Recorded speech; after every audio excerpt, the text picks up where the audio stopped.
Hello, my beautiful vibe tribers. Welcome to your Mystic Affirmations for Tuesday, October the 8th of 2024. Many blessings to you all as we move forward in our relentless optimism, using our positiveness, and reminding you that this is a collective energy for all sun, moon, and rising signs. So if you'd like to have a personal reading, please visit royalmystic.com. I'll be more than happy to do a reading with you once you schedule your appointment. So, as we move into the energy, let's see what the cards have to say. Well, we still have the magnificent king coming in from the middle of the deck as we cut the cards, and the Eight of Swords. So, this action king, fire sign king for Leo, Aries, and Sagittarius, isn't just limited to those fire signs, because this is the card we embody when we're in a place of power and we are able to take action, because the king is the masculine energy, something fully established and ready for actions, ready to go. All the lights are green. And we have the Eight of Swords, where we slow ourselves down by overthinking. The Eight of Swords is the overanalysis paralysis card. As you see, she has a blindfold, even though it's a beautiful rainbow colored blindfold, she has a blindfold on. That's to keep her from trying to pull something from the known and let the universe bring in something that's from the quantum field or the unknown. And that means we have to be still and allow ourselves just to focus our vibration on receiving what we're trying to create, and then let the universe bring in all the pieces that are needed, and we'll be able to move forward once that's done. So, letting yourself be okay with not knowing how, when, or where, and knowing that the universe is going to bring you your best possible outcome. So, as we begin, we have the ability to do that. Let's see what else we have.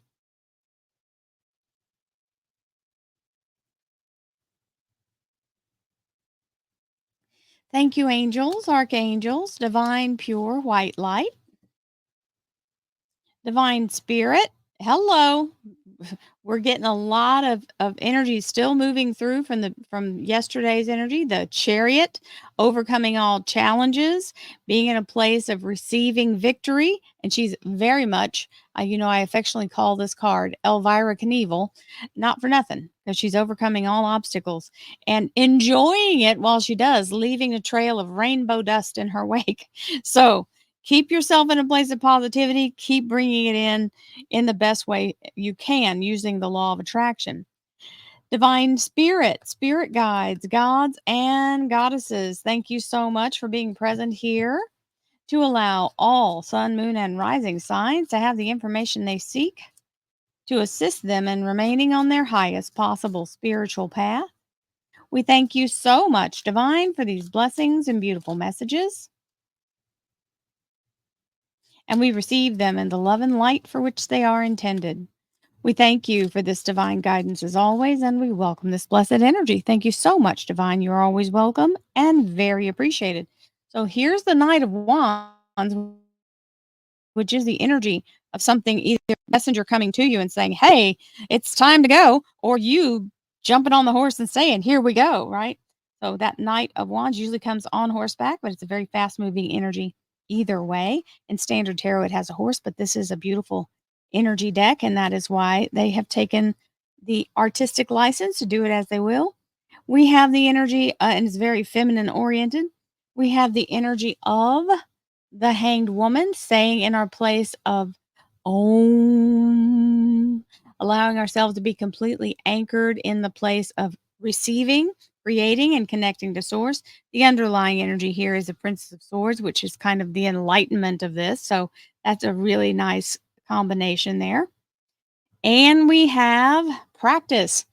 Remember, we're more comfortable when we've rehearsed the outcome in our minds, and even if you want to, so it doesn't hurt to actually go through the process. When I was looking for a house, I went to every open house that was anywhere near me, and I would go in and be in the energy, believing that I was buying a house, that this is what I was shopping for. Now, I didn't lie to the realtors when they asked me what else I looking for. I was like, well, I'm just shopping, right? So I wouldn't waste their time. However, some of them were bored and wanted to try to help me figure out what I needed, which actually helped. because they gave me an idea for when I did run across the house that I was going to buy, that I'm sitting in right now. I knew how much I could afford. So all I'm saying is practice. That's what dress rehearsals are for. You put on all the makeup, you put on all the costumes, and you go and you rehearse it just to see how it feels for when you're in that moment. Every day, I practice my ability to reach my desired financial goals. You can say my desired goals. It doesn't have to be financial because that implies everything. It can be anything you want it to be. Everybody has desired financial goals, so it is important, but you can make it more inclusive. All of my desired goals. So allow yourself to be in the energy of practice. It is essential in being it, because sometimes our dream is so big that if we don't rehearse it in our mind, it shows up and we freak out and we reject it because we don't believe it's possible, right? Good fortune. We believe that's possible. Hello, good fortune. We receive. Come on in. Have a seat. Put your feet up. The universe provides me and my family with prospects for good fortune. Now, this is something you should rehearse, being the luckiest person you know. Just think that I'm the luckiest person I know. And just keep saying that to yourself. Man, everything happens in my favor. The universe is conspiring in my favor. Good things show up every day, right? Just allow yourself to speak that into being. Be your own cheerleader. You don't have to say it out loud as long as you're putting it in your insides, right? Listen to your intuition. This is important. So, don't hold the reins on your intuitive voice. Don't choke it down. Allow yourself to feel it and go with it, because your intuition is never going to try to put you in a situation where you're unhappy or not prepared or it's dangerous, right? Intuition is always trying to keep you out of that. So you'll know it's your intuition when it's something that's telling you to go for something good. And sometimes we don't believe we can do it or that it's available to us. So you have to push past that. Universal love. This is a beautiful energy. The frequency of universal love activates the connection we feel to each other, to our planet, and to the whole of existence itself. Listen, we are all particles of the same thing. Every one of us is made of the same cells and the same ingredients, to some degrees differently than others. That's where our individuality takes over in the human form. But in spirit, we're all divine beings having a human experience. I mean, how much different can we be? So just understand that when we are in that place of harmony and peace and happiness and joy, we are in our element of what we all contain within us. And we have guardian angel. Trust! Exclamation point. All unfolds in perfect timing. You are one with divine will. Focus only on love, and all you truly desire will manifest at the most perfect moment. Be patient. I, your guardian angel, am watching over you. And so it is. Trust the universe. And our second little card here,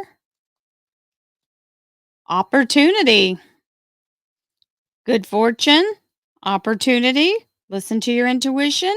Let your heart resonate in the frequency of love and connect to source. Wondrous possibilities and opportunities await you. Stop dwelling on past mistakes.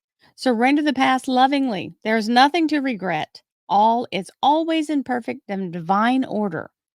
Everything you've ever experienced has helped you in some way. The past is behind you, the path ahead is clear. Move forward joyfully and fulfill your heart's desire. And so it is. This is where that, like I said, you got to push past the fear and go when the opportunity shows up. So this is telling you, focus on the outcome and then go when it's ready. Do not try to talk yourself out of it. This is the whole thing. Right before you have to step into this, you may just get a bolt of fear and you just have to push past it, because the whole thing is, before we make any challenging change in our life, we get afraid. We're afraid that, oh, what if I'm wrong? What if I'm making a mistake? What if I can't do it? Push all that to the side. That is normal. You're pushing past your boundaries. Your fear is kicking in because you're stepping out of your comfort zone. This is the obstacle. This is the obstacle between you and success. This is the only obstacle. It's your own thoughts. Push past it. You can do this. I promise you, you can do this. And there's where you push him past it. The Ten of Swords clears and wipes the slate clean. This is letting go of the feeling of all of that worry and feeling like you have a target on your back. It's releasing you from the burden of carrying all that energy. And it's a fresh new start. So, death to the old way as we clear the fear and move into the new cycle. Remember, 10 is the start of a new cycle, and it leaves past all the toxic energy in the back and let it go so you can move forward. So release it, go past it, push past the minute you step through into the action, the fear is gone. You can turn around and there's nothing there. That's what you got to understand. It's all in your mind. It's your own fear of success. So don't let that little self sabotage jump in and stop you from receiving your best possible lives. Listen to your intuition. You are absolutely in the alignment with all good fortune and opportunity, and the universe loves you. And I love you too. Namaste, my friends. I'll see you tomorrow.